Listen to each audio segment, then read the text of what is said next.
Rescue 8, Truck 6, Truck 3, Battalion 3, and the on-call inspector. 2303 West 46th Street, number 208. Welcome to Sioux Falls Fire. I'm Tyler Churchma, and on this episode of Sioux Falls Fire, we step in on a structure fire at a church right before Christmas, so we'll see how the guys handled that situation. We'll also go and take a peek at a drill that all the firefighters on the department are going through right now, and also everything you need to know about smoke alarms and space heaters and so much more on this episode of Sioux Falls Fire. So I'm here with firefighter Mike Olson, and he's going through our next drill out here at the training center. And this one's a mandatory drill that we do each year for firefighter survival. Mike, you just got done coming through it. What'd you think? I thought it was an excellent drill. It reinforced that we need to be aware of what's going on and call maydays when they need to be called, communicate with your other partner when that needs to happen, and then just try to paint that picture of where you're at in a structure fire because of the low visibility. Mm-hmm. And like you said, call the mayday when need be. What kind of things did you run into in here that you had to call them? Sure. The first one we ran into was a simulated down firefighter that had fallen through the floor. Mm-hmm. We found a helmet. We found an SCBA. We knew at that point we found some debris, so we knew at that point we needed to call a mayday. The next one we ran into was both Tony and myself, our low alarm on our SCBA started going off. We weren't 100% sure where we were in the structure, so at that point we needed to call a mayday to make sure that we had air coming for us. Okay. And when you got that air, what'd you end up doing? When we got the air, we have our UAC, universal adapter for our SCBAs. Mm-hmm. So what happened is our air came. Tony turned around. He handed me the whip from the RIC pack, which is a spare SCBA bottle we carry. I connected to him. The RIC pack bottle and Tony's bottle equalized, and then Tony and I just flip-flop rolled it. You continued on, went and had another mayday. And basically after that, too, we kind of slowed down a little bit because we knew we were low on air and we needed to conserve what we needed. I got a collapse on me. So we're out here at the training center in one of the houses that you've been through multiple times throughout your career. How did it change up a little bit on you? Sure. Like you said, we've been through, in my almost 8 years, I've probably been through this house 100 times. And I was expecting things that weren't there. So that threw us for a loop. It kind of threw us for a loop where when our mayday went, because we weren't 100%, we had a pretty good idea where we were. Mm-hmm. We weren't 100% sure. We also came in at a different door than we normally come in when we train at this house. So Tony and I had to have that discussion. All right, we went in through the west door. Let's call that Alpha when we gave our location to the battalion. Okay, so they got you, kept you on your toes. They kept us on our toes. Excellent. It was awesome training. Good deal. Well, thank you very much, Mike, and good job with this. You did awesome. Thanks, Chief.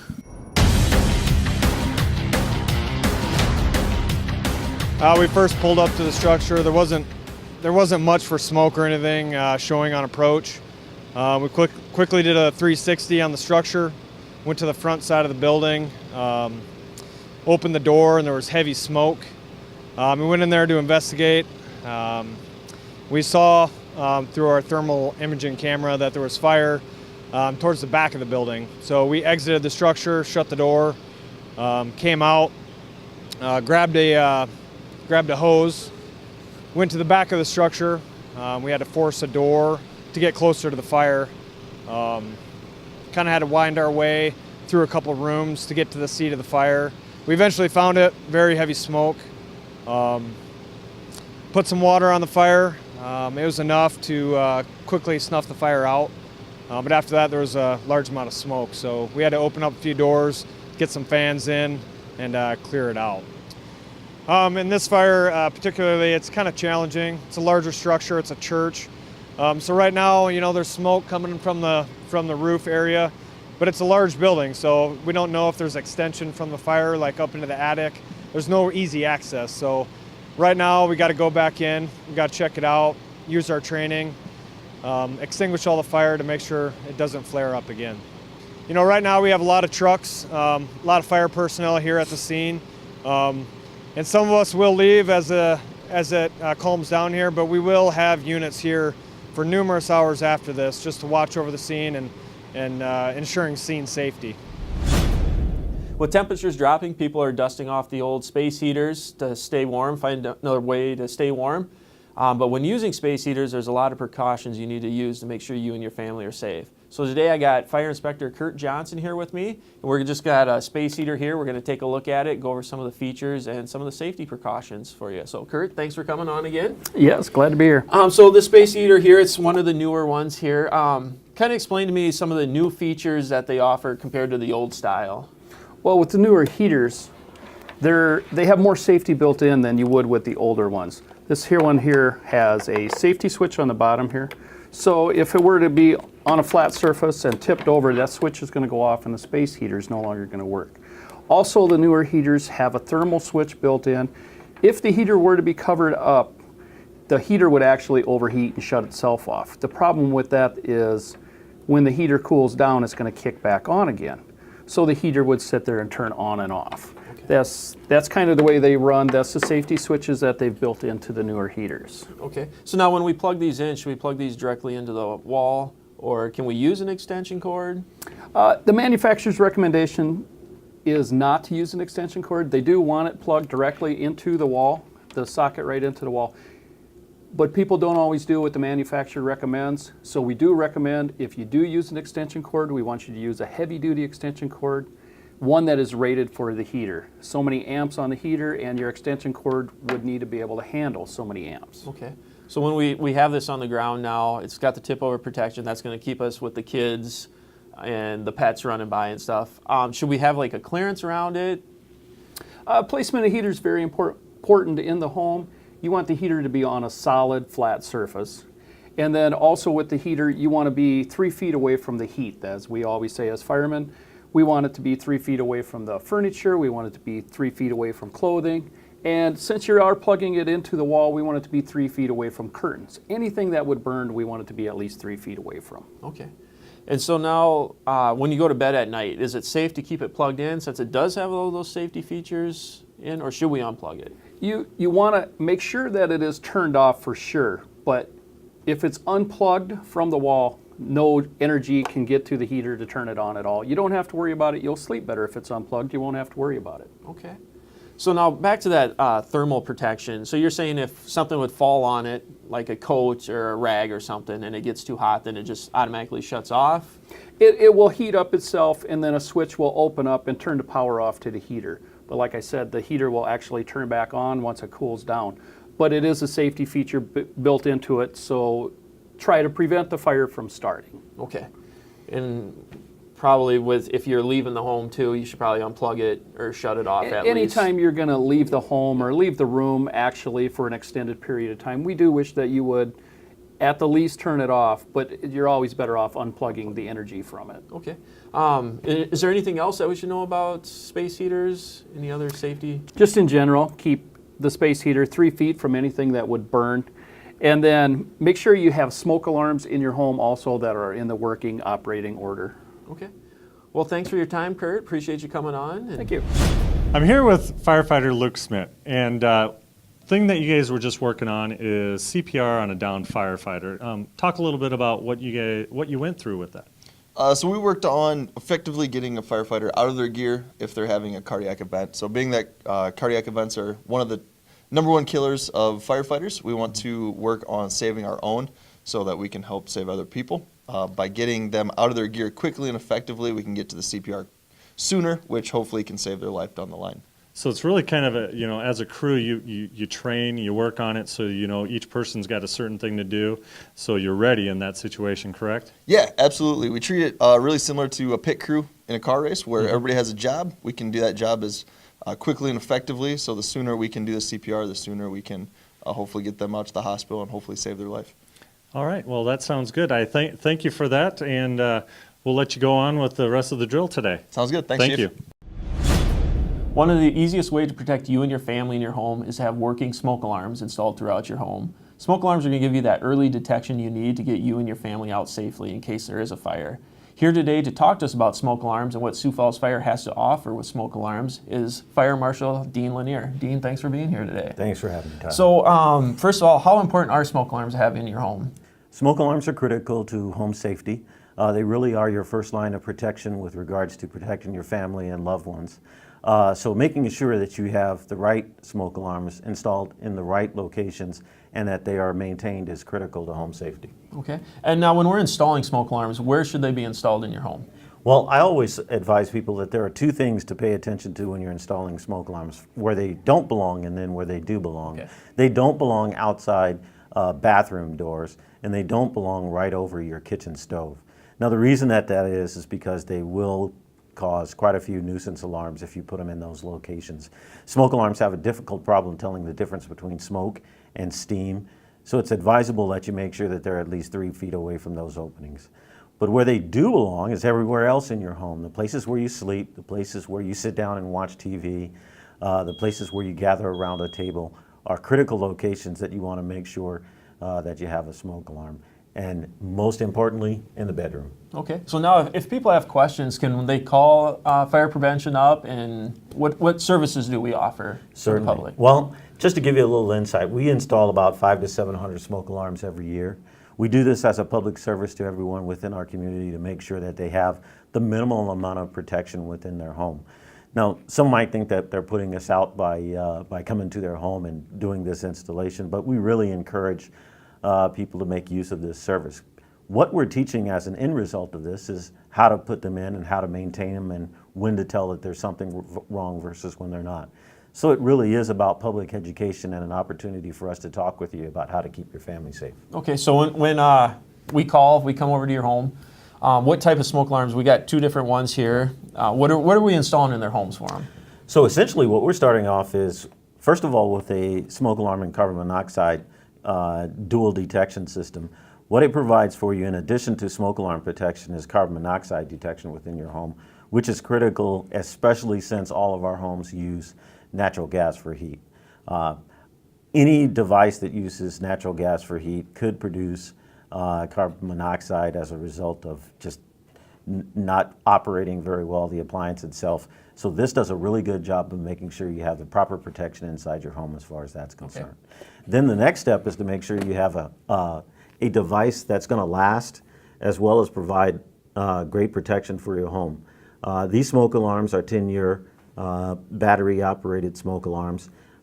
They do a great job because not only do they have great detection, but they also have a hush feature on them. So if you do have an instance in which you burn something on the stove and it end up getting within the range of a smoke alarm, you could go and silence the detector. Okay, now I heard you say they're a 10-year battery, so we don't need to change batteries out every year? Absolutely. So that's a great feature of these dual alarms, is that having a 10-year battery life, not only does it last a long time, but it also tells you when it's no longer operable. Okay. So there's an alarm that comes from it when it's reached the end of its lifespan. Right. And that just tells you it's time to swap them out for another one. Okay, so now let's say somebody built a new home. They already have smoke alarms in their house that are battery operated. Mm-hmm. Now, can we go there? Will we help them switch out their batteries for them? Do we offer that service? We do offer that service as well, to make sure that they understand what to do in case the next time around when you need another battery swap. Some elderly citizens within our community will ask us to come out and provide battery swaps for smoke alarms that are 12, 15 feet inside their ceiling height. So those are areas in which we do provide that service of installing the battery. But again, it's always about education of the public, making sure that the homeowner understands what they have that's protecting them and how to maintain it. All right, so when we're looking at some homes, they have the hardwired smoke detectors in them. They're plugged in. They have the battery backup. Do those need to be replaced so often, or how long is the shelf life on those? Sure.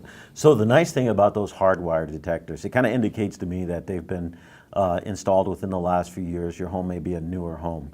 The good thing to know about those hardwired is they're being powered off your home's regular power system, but they also have a battery in them in case of a power outage. So those smoke alarms should work regardless of whether you have power or not, and keeping a fresh battery inside of them is the best way to make sure that in case of a power outage, they'll still operate. We suggest swapping that battery out at least once a year. And what about the detector? How long do those last? The detector itself should give you a lifespan about 8 to 10 years. Okay. If you start having problems, nuisance alarms with them and problems like that, I would suggest going ahead and swapping it out. On every detector, the time it was manufactured is on the back.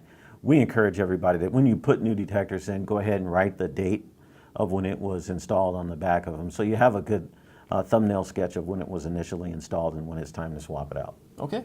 All right. If people need more information, what's If the people number? need more information about smoke alarms, carbon monoxide detection, or have any other questions about life safety in their home, feel free to call us at 367-8093, or they can reach us on our website. Okay. Well, I appreciate your time, Dean. Thanks for stopping by. Thanks.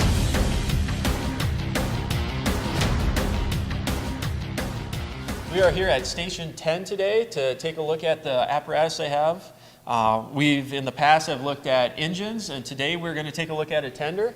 And to help us out with that, I have FAO Scott Menage here to help us out. Thanks for being here today, Scott. No problem. Now, behind us here, we have a tender. I know when I first started, they were called something else, tanker. Yep, they were called tankers. Okay, so what's the previously. difference between a tanker and a tender now? Why the name change? They had to switch them because tenders are what we have here. The old name was tanker, which actually a lot of wildland firefighting now, their tankers are airplanes. So airplanes carry water, so they figured they should probably get the terminology switched so that way you could call for a different resource and not have one name that means the same thing. Okay. So, All right, so today we're going to take a look at the tender. Now, like I said previously, that we went over an engine before. What's the main difference between an engine and a tender? main difference is water capacity. Your engines have typically 500 gallons of water. Our tenders, we have 2 of them. They carry 2,000 gallons of water. And what would be the reason that we would call for a tender? Like, If we're having issues in town with hydrants possibly, a lot of it is rural applications. We don't have hydrants or a water source readily available out in the rural area.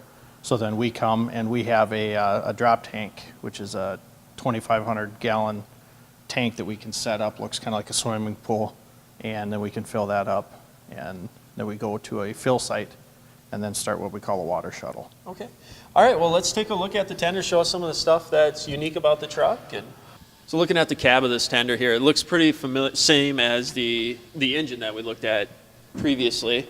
Is there anything extra in here, or is it about like the engine cab? Everything is pretty similar. There's nothing specific to a tender that's really inside the cab. Okay, you got your So- SCBAs, you got some tools in there. Yep. Your TIC, your thermal camera, and Yep. everything like that's all in there. Correct. Okay, and then moving on here, you got your pump panel, about the same as the engines as well? About the same as the engines. The only difference between the engines and the tender actually is the foam system.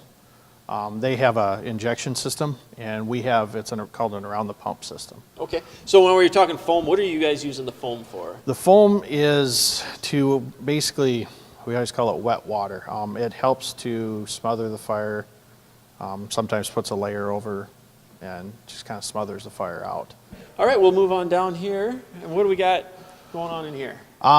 We call this the driver's compartment. I have my gear in SCBA here because I won't be driving the truck with the SCBA on. We do carry a lot of adapters here, so this will slide out, and it helps us out in the rural side of things because sometimes they have different fittings size-wise, and we have everything we need that will help us out in that area too. So, Okay.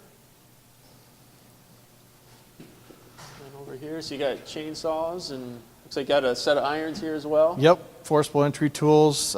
We do carry our brooms and our shovel for our fuel spills, or small fuel spills. Because just make it clear, this is your primary response vehicle Yes. as well, right? Yep, this is a frontline apparatus. Not just for the rural areas, but Nope.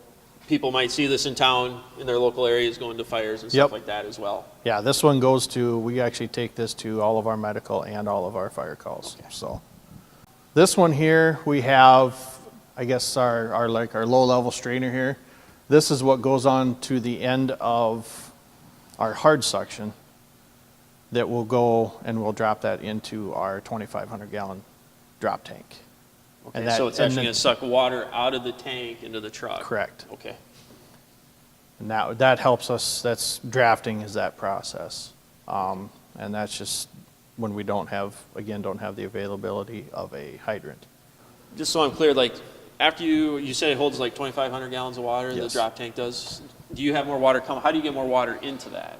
What we do is, like this big chute in the back here, that's a rear discharge, and it will allow us to, this will swivel. So we can set the tank up anywhere we need to, and then what we do is we basically empty our tank, our 2,000 gallons that we have, into that portable tank is what we call it. Okay. And then when we know that we are going to be going in an area where we need a lot of water and there's no hydrants, we will also call for the rural departments to come in and aid us in that. So and that's where the mutual aid comes into play. Okay. So they'll actually be just pulling up and dropping the water Yep. into the tank for you as you guys are sucking it out and using it. Correct. They're just, and that's what you call the shuttle, correct? That's what we call the water They're going shuttle. to a hydrant, the closest hydrant or water place, source they can find. Yep. Filling up, bringing it back, dropping it into your tank, and Correct. you guys are using it out of the tank. Yeah. There are also different places where we can get our water from.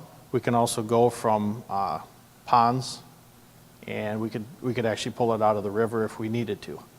Okay. And then obviously you got something on the end, like a strainer or something. Yep. Make sure if you are pulling out of a lake or a body of water, Yes. where you're not going to suck something up into the pump. Yep, we actually have a what we call a floating strainer. So it won't sit all the way on the bottom and suck up all that mud and dirt that we get around here. Oh, okay. So it will actually float on top, and then we can Okay. suction off that way. All right, looks like it's fairly simple to deploy this on a Yep. fire scene. Doesn't take much time at all. A couple Not- firefighters can set this up. or- 2 firefighters can get this set up in a fairly short amount of time. Okay. And so once you do have this set up, how long does it take to drop that 2,000 gallons into this tank? I could drop 2,000 gallons into that tank in probably less than a minute.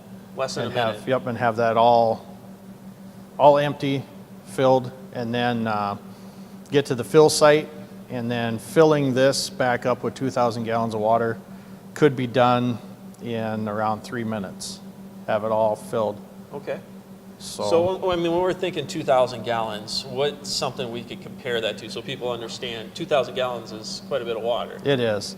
Your average, like hot tub, for instance, a 6-person hot tub is around 300 gallons. So looking at that, if you ever take a garden hose like a lot of people do and try and fill their hot tub with it, it takes a long time because you're not a lot of water. Yep.